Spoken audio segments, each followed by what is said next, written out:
আসসালামু আলাইকুম সবাইকে। আয়শা নাজমুল পেজে সবাইকে স্বাগতম। তো আমি আজকে গরুর মাংস রান্না করব, সেটা আপনাদের সাথে একটু শেয়ার করলাম।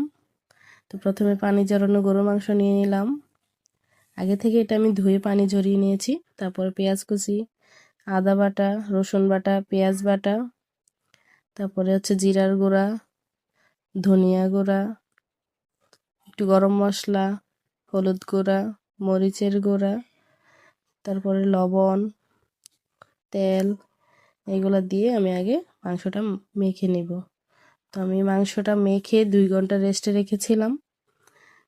তো আমি এখানে মাংসটার পরিমাণ মতো সবটা মশলা দিই নাই, পরে আমি কষানোর সময় বাকি অর্ধেকটা দিব। আমি অর্ধেক পরিমাণ মশলা দিয়ে এটা এখানে মেখে নিয়েছি। তো পাতিলটা চুলায় বসিয়ে দিলাম, তারপর হচ্ছে তেল দিয়ে দিলাম, পেঁয়াজ কুচি দিলাম, এটা নেড়েচেড়ে একটু ভেজে নিব।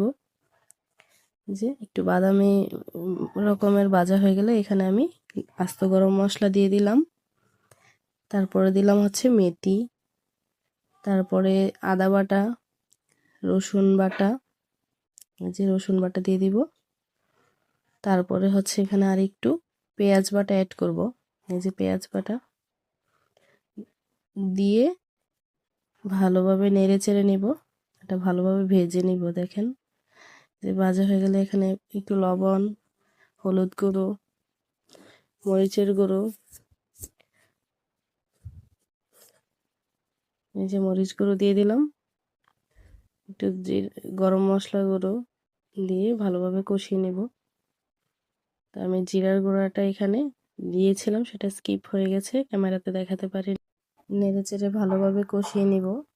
এই যে মশলাটা কষানো হয়ে গেলে